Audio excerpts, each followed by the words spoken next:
अमेरिकी राष्ट्रपति Donald Trump अब एक बार और एक नई जंग छेड़ने का विचार कर रहे हैं। ईरान के साथ युद्ध में बुरी तरह हारने के बाद ट्रंप को चैन नहीं पड़ा। अब ट्रंप कह रहे हैं कि वो ओमान पर भीषण बमबार्डिंग करेंगे। ये वही ओमान है जो लगातार अमेरिका और ईरान के बीच में मध्यस्थता की भूमिका निभा रहा है, दोनों के बीच बातचीत करवा रहा है। मगर ट्रंप अब ओमान पर ही हमला करने की बात कर रहे हैं। फॉक्स न्यूज के मुताबिक ट्रंप ने कहा कि अगर ओमान अमेरिका और ईरान के बीच चल रही बातचीत में बाधा बनेगा तो अमेरिका उस पर बमबारी करेगा। रिपोर्ट के मुताबिक सोमवार को फोन पर हुई बातचीत में ट्रंप ने यह धमकी दी है। हालांकि ट्रंप ने यह नहीं बताया कि आपकी शान में ओमान से कहां पर गुस्ताखी हो गई जिसके कारण आप इतना गुस्सा रहे हैं। ट्रंप ने यह भी दावा किया कि अमेरिका का ईरान के इस्लामिक रिवोल्यूशनरी गार्ड कॉर्प्स यानी कि IRGC के साथ में एक सीक्रेट बातचीत जारी है।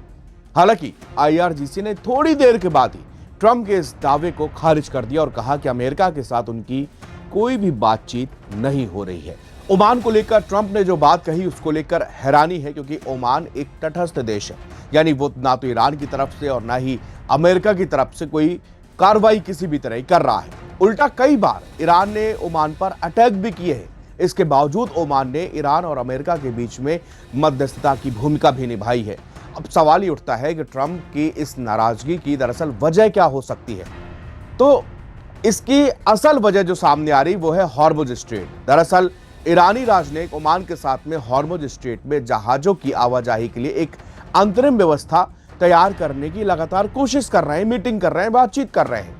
ईरान ने सोमवार को बताया कि दोनों देशों ने एक ज्वाइंट स्टेटमेंट और प्रस्तावित व्यवस्था को एक अंतिम रूप देने पर भी काम कर रहे हैं। ईरान के विदेश मंत्रालय के प्रवक्ता इस्माइल बाघाई के मुताबिक जहाज किस रास्ते से गुजरेंगे इसको लेकर दोनों पक्षों के बीच में सहमति बन चुकी है। हालांकि इसकी पूरी जानकारी अभी तक सामने नहीं आई। पहले हुई बातचीत में इस बात के संकेत मिले थे कि जहाज ईरान के पास वाले रास्ते से स्ट्रेट में प्रवेश कर सकते हैं और ओमान के पास वाले रास्ते से बाहर निकल सकते हैं। अब प्रस्तावित व्यवस्था में जहाजों के रास्ते से गुजरने के लिए कोई शुल्क नहीं लेने की भी बात थी। अब मामले की अहम बात यही है कि अमेरिका ईरान पर नाकेबंदी के जरिए दबाव बनाए रखना चाहता है, लेकिन दूसरी तरफ ओमान और ईरान के साथ मिलकर जहाजों की आवाजाही शुरू कराने की व्यवस्था में बातचीत कर रहा है। ऐसे में ट्रंप ने चेतावनी दी कि अगर ओमान अमेरिकी नाकेबंदी के रास्ते में आता है तो अमेरिका उसके खिलाफ सैन्य कार्रवाई कर सकता है। ट्रंप ने ईरान के परमाणु कार्यक्रम पर भी अपना पुराना रुख दोहराया। उन्होंने सोमवार को ट्रुथ सोशल पर कहा है कि अमेरिका का सबसे बड़ा टारगेट यह सुनिश्चित करना है कि ईरान किसी भी सूरत में परमाणु हथियार हासिल ना कर सके। ये बयान ऐसे वक्त पर आया जब बातचीत के लिए तय 60 दिन की जो अवधि है वो खत्म हो चुकी है और अभी तक इस बात का कोई संकेत नहीं मिला है कि वाशिंगटन और तेहरान ने इसे आगे बढ़ाने या अपने मतभेद दूर करने पर किसी भी तरह की कोई सहमति जताई है।